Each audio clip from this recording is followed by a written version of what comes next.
to try and make more money and have a more recognized actor? Yeah, I mean, so you have you have excellent. Everyone knows Daniel Bruhl in 2012 is an excellent actor. He had done it in Inglourious Basterds, several other films. Everyone knew he was an actor's actor, but he didn't open picture. And you're making these movies. You're thinking money. You want money. American audiences might. I mean, this movie made about 25 million in the States, which is not a lot. It made more internationally because it's more of an international sport. So you're thinking we don't have much of a chance in America, so we want an American big name actor in here. Mm-hmm. And so that's what they fought for. But eventually they're like, we're stupid. This is Daniel Bruhl. He's incredible. Boy, was he incredible. Yeah, this movie, man, I remember watching this in 2013, and I think I messaged you. You wrote a review for it way back like 7 years ago, and I messaged you, and I was talking to Megan. We were just like, he's getting a nomination, Oscar nomination, something. Like he embodies this character. You watch interviews with Niki Lauda, and you look at pictures, and he is just him, just this character. I love the accent. I think he nailed the accent, the way he did all that. I bought into the character, and when he didn't, it hurt, man. I think I'm still salty about him not getting that nomination for it. But yeah, I think Bruhl was perfect in it. And the more I watch Hemsworth, and the more interviews that I see with, because Bruhl was lucky enough to talk with Lauda. He was lucky enough to interview with him because Lauda died last year. However, James Hunt died of a heart attack when he was 45. And so all Hemsworth had was B-roll footage of him. He watched a lot of him during his announcing career to get his kind of mannerisms. And I'm much more impressed with Hemsworth. So Bruhl still steals the show, but I like his Hemsworth performance a lot now, knowing that much more about Hunt. Like, he nails his mannerisms in this film. And all the stuff that they do, the barefoot, walking around, then you have the stewardesses. He said he slept with over 5,000 women throughout his life.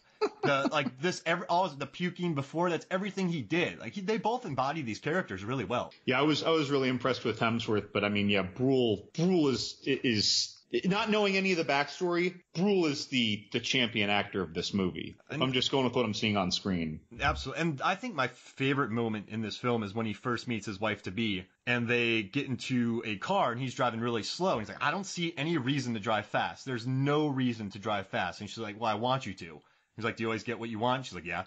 And so Marlene was the woman. And then when he drives fast, but the reaction on the Italian guy's face. Oh, my God. So, by the way, this whole scene is my favorite scene of the entire movie. Just the pure joy on their faces that Niki Lauda is driving their car fast. It's just the joy of the scene. And I like that it speaks characters about a lot. It speaks a lot about his character, because at first I'm not risking it, but he does love that kind of high, and she goaded him into it, and then he did it. Like, it's such a live scene. I love how they filmed that. Yeah, no, that scene was so fun. And even the lead up too, where he couldn't get someone hitchhiking when the car busted. And even leading up to that, him just introducing his mindset about cars to her and her not buying it. Then they're broken down. He fails to get to hitch a ride. So she says, maybe you should let me handle this. She goes over. The guys slam on the brakes after they pass him. And she thinks it's because and then they walk right past her. It's like, excuse me, signore, are you Niki Lauda? Like, yeah. It's just like right there. He's like, oh yeah. And he's just totally like, yeah, I am. Like, oh my God, I knew it. They're freaking out. And I don't know. I feel like this would be me if like Ryan Reynolds walked past me at a bar. It's like when Dolph Lundgren walked past me, right? Right. If I was sitting next to Dwayne The Rock Johnson ordering drinks or something, I just like, I wouldn't be able to control myself. Like, those are like some of the actors I'd fall apart for. But like, but they were having a great time sitting in the back seat, even just listening to him bicker about why there's no reason to drive fast. They're just saying, oh gosh, no one's going to believe Niki Lauda drove my car. And then they go fast, and dude, their face. Remember in Ferris Bueller's Day Off, when the two mechanics steal the car and they go over that hill?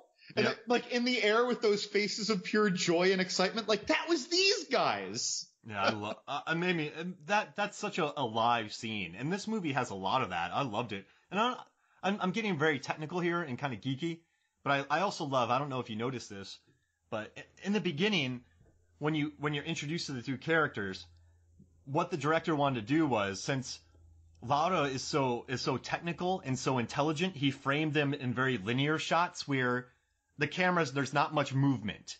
Maybe there's you put the camera on a slider or you put it on some sticks or a dolly, but it's never off. Like, it's never handheld. But when you go to Hemsworth, it's the camera's on someone's shoulders and there's a lot of movement and there's going up and down and it's kind of unpredictable. When you watch this film, they distinctly have two different ways that they're shot. I don't know if you ever picked up on that. Very subtle. Definitely didn't know. Yeah, very, very, very subtle. But once you hear it from the director and you start looking at some of the shots, so he wanted Hemsworth to seem like he was gonna like explode like an animal in the cage. Like he was like they pushed him into the frame and they followed him and they moved him around. But with Lauda, they just kind of had, like shots with him, little tracking shots. Nothing a lot of movement. It's like if Sam Raimi from Evil Dead filmed Hemsworth and then, someone just put sticks on and Kubrick filmed Niki Lauda. So I thought that was kind of a cool thing. So maybe when you watch it, but I love their introductions to the characters. He's sitting in his car talking about how stupid he is. And then you meet Hemsworth with a bloody nose, bare feet.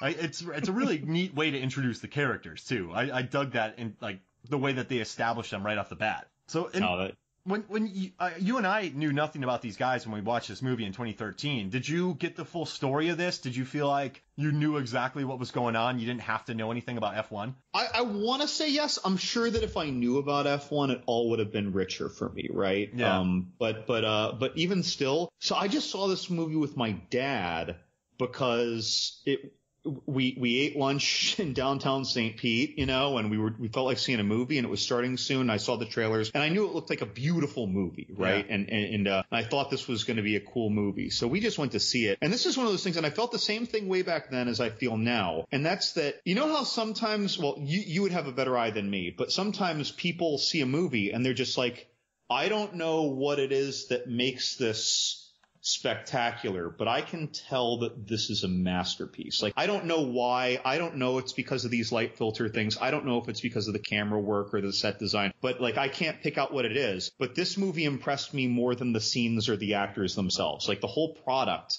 seemed magnificent. And this is a movie where my dad and I just looked at each other in the theater multiple times at some of these shots and some of these scenes, just went, whoa. And, or like the Italians, but even that little scene, which is inside of a car mostly, right? It's less outside the car than in. And we just looked at each other like with this face, this big smile of like, wow, like what a great scene. And this is one of those movies. Remains of the Day might be an Oscar-winning Anthony Hopkins movie, but that movie is brilliant by virtue of its writing and its acting.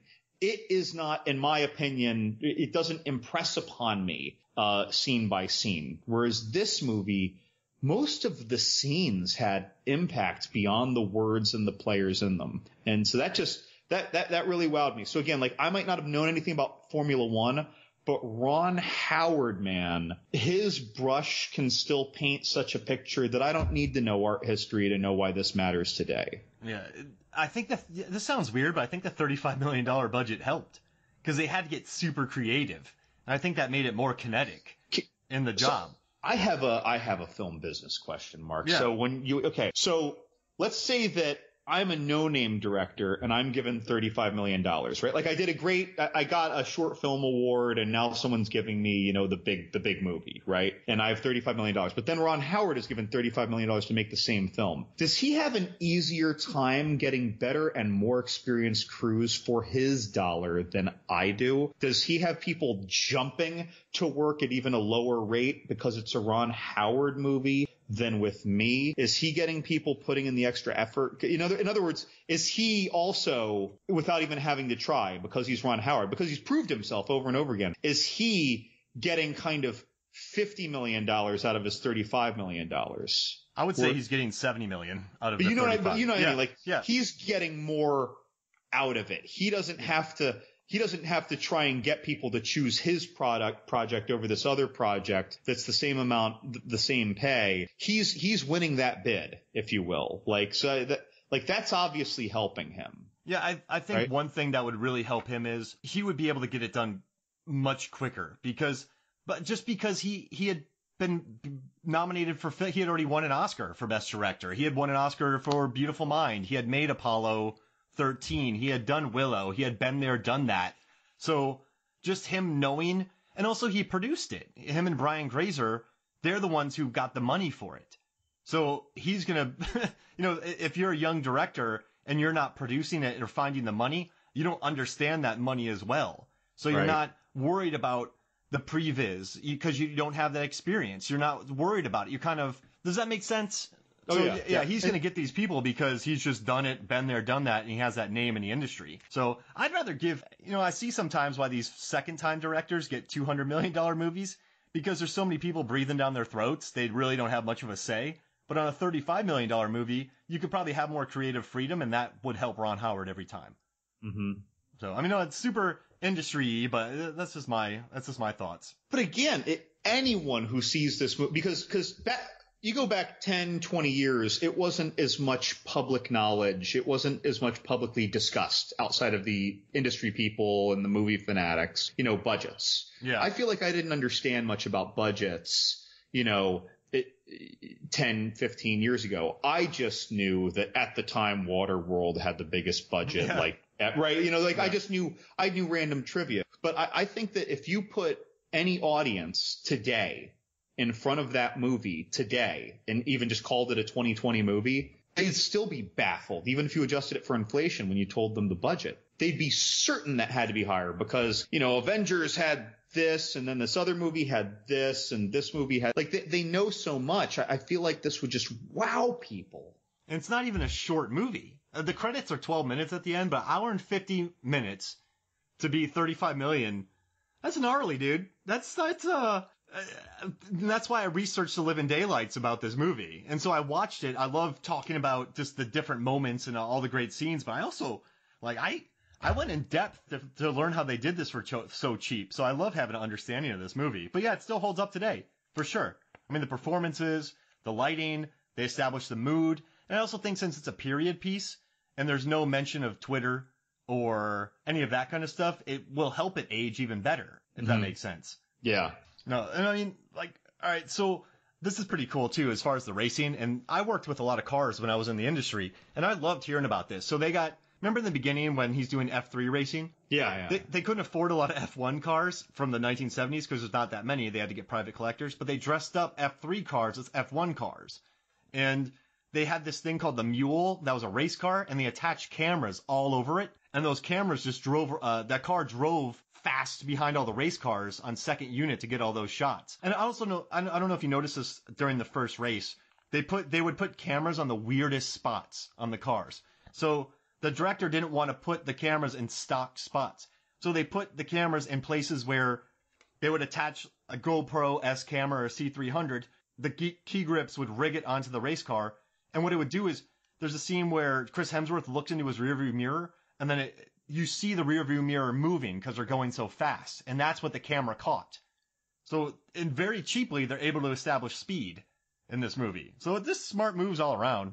I'm a nerd for this movie. Jeez Louise. But yeah, they made very intelligent choices on how to film it because they knew they didn't have much time. And those choices make it look all the more kinetic, in my opinion. Yeah, and then just, I guess to round around to the characters, the characters, those two actors who, when you look at what they've done, you'd never think they could exist in the same universe on screen, these actors, and yet they developed such a personable, lived-in chemistry. They really. Yeah. I don't have siblings, but it almost felt to me like a competitive older and younger brother. Maybe they're half brothers, even, I don't know, where they do hate things about each other, but they don't actually hate each other. And they made each other better. And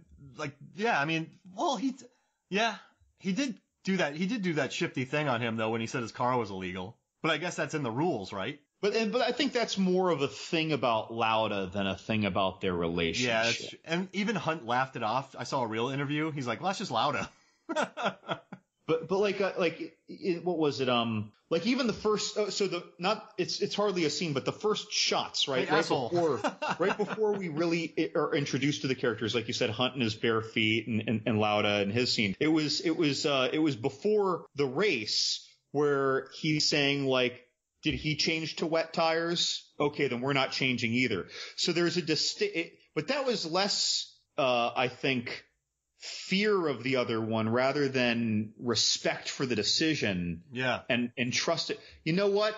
Yeah, like he didn't change to Wets. Okay,